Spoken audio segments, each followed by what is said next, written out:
Point पे आपका तवज्जो फाटफ की तरफ ले आना चाह रहा हूं।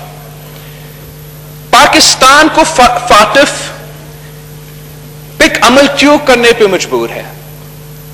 यह किसी आलमी साजिश की वजह से नहीं, यह हमारा अपना रियासत की कारकर्दगी की वजह से, हमारा अपना किरदार की वजह से। Order please.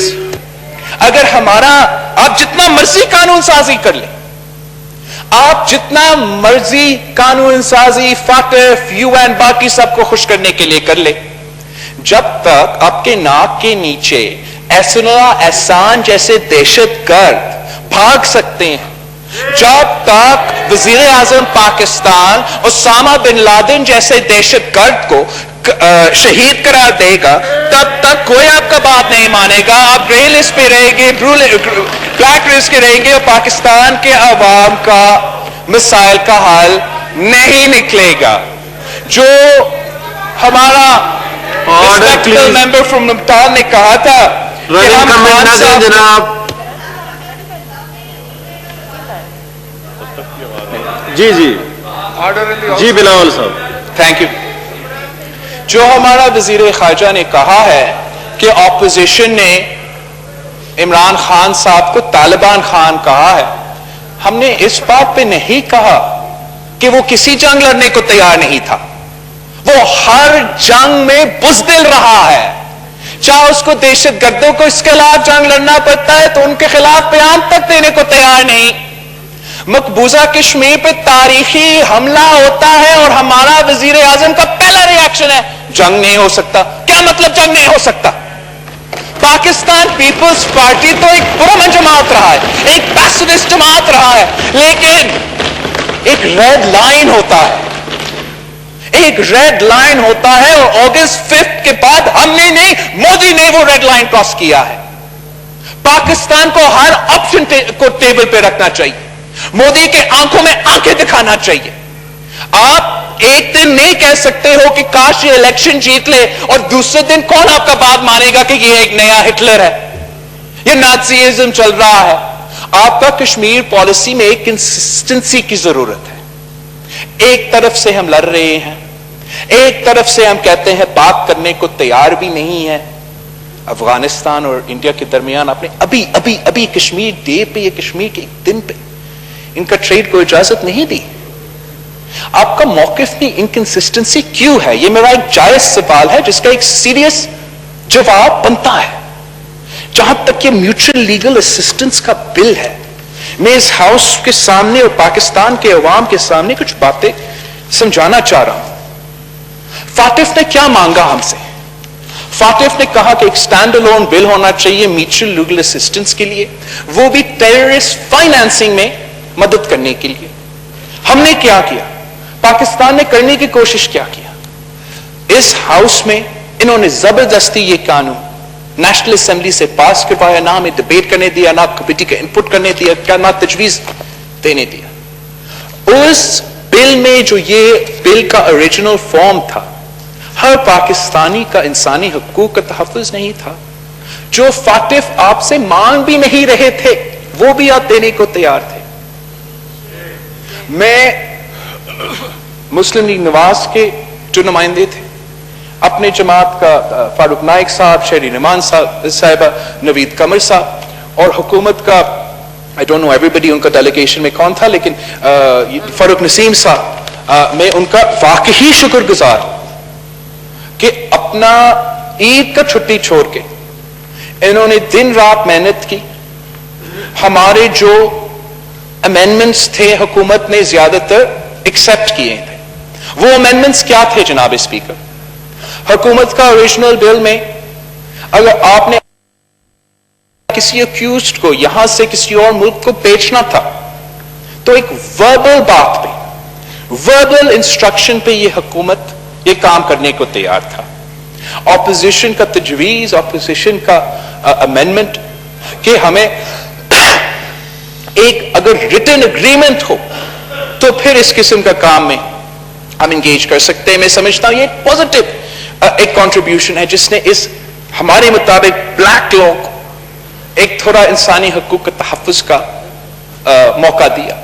इसी लॉ के मुताबिक ऑपोजिशन के एक और अमेंडमेंट क्या है, हमने पार्लियामेंट की ओवरसाइट का एक पोर्शन डाला है ताकि नेशनल असेंबली और सेनेट को मौका मिले हर 6 महीने बाद उनको रिपोर्ट पेश हो, और इतना अहम इश्यू को जहां आप तय कर रहे हो कि पाकिस्तान का सिटीजन या हमारा कोई एविडेंस किसी और मुल्क को अगर चाहे, अगर आपने कोऑपरेट भी करना है, हमने अपने अवाम का, अपना शहरी को इंसानी हकूक और जुडिशल प्रोसेस को गारंटी करना है।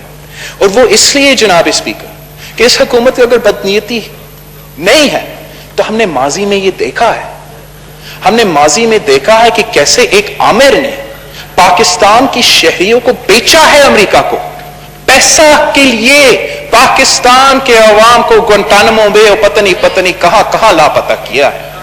और जब आप इस किस्म की कानून साजी कर रहे हो तो आपने अपने अवाम का इंसानी हकूक का तहफ़्फ़ुज़ करना है। अगर ये हाउस नहीं करेगा, अगर हुकूमत का पार्लियामेंटेरियंस और ऑपोजिशन के पार्लियामेंटेरियंस ये काम नहीं करेगा तो कौन उनका तहफ़्फ़ुज़ करेगा? मैं समझता हूं कि अगर हुकूमत सही रवैया अपनाते, ऑपोजिशन के साथ मिलकर आखिरी दिनों में नहीं लेकिन शुरू दिन से पार्लियामेंट्री प्रोसीजर अपनाते हुए हमारा इनपुट लेते तो इससे भी बेहतर बिल हमारे सामने होता। अब 7 या 8 बिल्स रहते हैं जो फाटिफ के मुताबिक है। मैं इस हाउस में आप सबके सामने वाजे करना चाहता हूं, जहां तक फाटिफ है, जहां तक नेशनल एक्शन प्लान है, जहां तक दहशतगर्दी है, जहां तक इंतहा पसंदी है, मेरा जमात का एक कंसिस्टेंट पॉलिसी रहा है।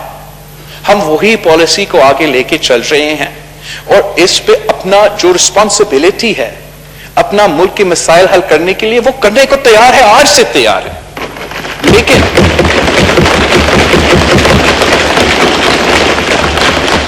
लेकिन हम सिर्फ उतना करने को तैयार है जो फाटिफ की रिक्वायरमेंट है।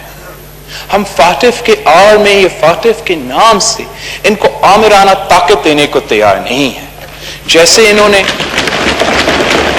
इकोनॉमिक टेररिज्म का बिल इस फाटिफ को इस्तेमाल में पेश करने की कोशिश किया, इस तरीके से हम पाकिस्तान के अवाम को इनके जो गलत कोशिशें हैं कामयाब नहीं होने देंगे।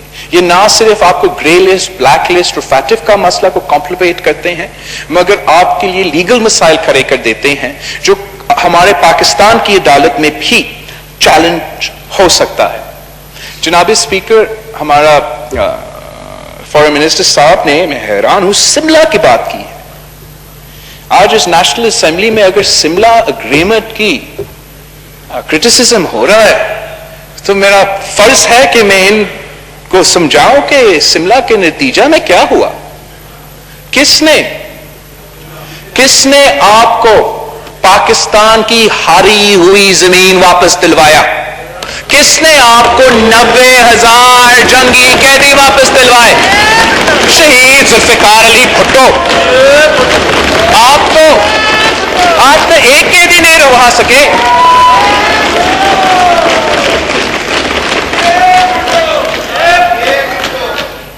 जनाब स्पीकर, याह्या खान ने ईस्ट पाकिस्तान खोया था।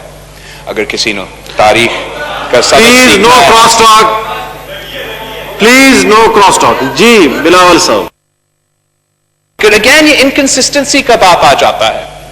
आज तक मेरा सवाल का जवाब नहीं दिया गया कि कुलभूषण यादव के लिए जो ये ऑर्डिनेंस और कानून साजी कर रहे हैं वो हमारे सवालात का जवाब क्यों नहीं दे सकते?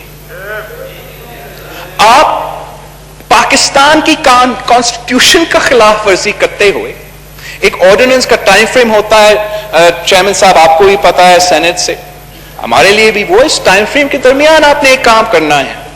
उस टाइम फ्रेम के दरमियान ये ऑर्डिनेंस नहीं लाया गया। ये ऑर्डिनेंस आपका हाउस से और इस हाउस से छुपाया गया। ये क्लेम करते हैं कि आईसीजे का रिक्वायरमेंट, चले अगर हम मान भी लेते हैं कि इंटरनेशनल कोर्ट की रिक्वायरमेंट, तो वो इंटरनेशनल कोर्ट का रिक्वायरमेंट आपको ऑर्डिनेंस से तो फुलफिल हो जाता है। इस बात का जवाब दे कि ऑर्डिनेंस तो आप लेकर आ रहे हो, साथ साथ عمران خان کا حکومت اسلام آباد ہائی کورٹ میں جا کے کہہ رہا ہے وہ کلبھوشن کو وکیل دو. اب یہ ہمیں بتا رہے ہیں کہ ہم کشمیر کے سفیر ہیں، اصل میں یہ کلبھوشن کے وکیل ہیں.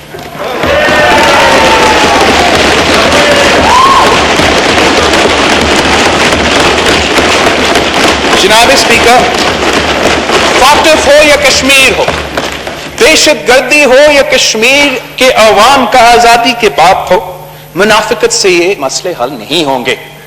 ہم اپنے عوام سے بھی سچے، ہمیں اپنے عوام سے بھی سچا ہونا پڑیں گے اور کشمیر کے عوام سے بھی سچا ہونا پڑے گا.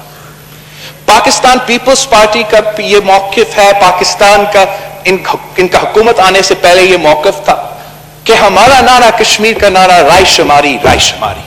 اور آج بھی ہم سمجھتے ہیں، پاکستان پیپلز پارٹی سمجھتا ہے کہ جو حکومت کا کشمیر پالیسی ہے، جو حکومت کا نیریٹو ہے، کشمیر نیریٹو ہے، اس کا سب سے پہلے پوائنٹ یہی ہونا چاہیے. اور یہ کشمیر کے عوام کا بھی مطالبہ ہے. یہ ایک کنسٹرکٹیو سٹیسزم آپ مان لیں یا پازیٹیو کرٹیسزم، جینیونلی میں سمجھتا ہوں کہ اس فرنٹ پہ ہمارا حکومت کا جو زور ہے وہ کم فوکس دے رہے ہیں. جو یہ بنیادی کہ کشمیر کا فیصلہ نہ دہلی نہ اسلام آباد کرے گا، کشمیر کے عوام کریں گے اور پاکستان کے عوام ان کے شانہ بچانا کھڑے رہیں گے. ہمارا وزیر خارجہ کہتا ہے کہ and I'm sorry، یہ کہتا ہے کہ پورا کشمیر ان کی طرف دیکھ، دہلی کی طرف نہیں دیکھ رہے، ان کی طرف دیکھ رہے. افسوس کے ساتھ کہہ رہا ہوں، پاکستانی ہوتے ہوئے مجھے افسوس کے ساتھ یہ میں کہہ رہا ہوں آپ کہ کشمیر کے عوام آپ کی طرف نہیں دیکھ رہے ہیں. کشمیر کے عوام آپ کے کردار سے مایوس ہو چکے ہیں. اور اگر ہم نے پاکستان نے ایک نیا نیشنلسٹ موومنٹ کا مقابلہ کرنا ہے جو کشمیر میں ابھر رہا ہے، اگر ہم نے مودی کا ظلم کا جواب دینا ہے تو ہمیں مل کے جواب دینا پڑے گا، اس منافقت کو چھوڑنا پڑے گا، تب بھی ہم ان کے امیدوں پہ پورا اتر سکتے ہیں. اور وہ جو وعدہ، وہ جو خواب ہم نے کشمیر کے عوام کو دکھایا تھا، ایک جمہوری پاکستان کا، مسلم جمہوری، اسلامی جمہوری پارلیمنٹری پاکستان کا، جو قائد اعظم کا وعدہ تھا، جو شہید ذوالفقار علی بھٹو کا وعدہ تھا، وہ وعدہ ہمیں پورا کرنا ہے.